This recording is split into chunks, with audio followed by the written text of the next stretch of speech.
గౌరవ రాజేష్ గారు రచించినటువంటి తిరుప్పావై 12వ పాసురం.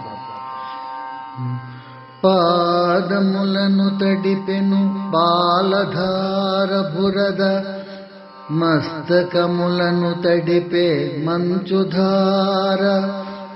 దాశరథిగతాని దశకంఠుదుంచిన, హరిని కొలువగాను తొరగరావే.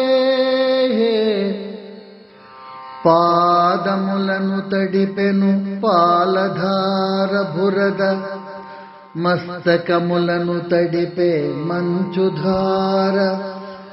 దాశరథిగతాని దశకంఠుదుంచిన, హరిని కొలువగాను తొరగరావే.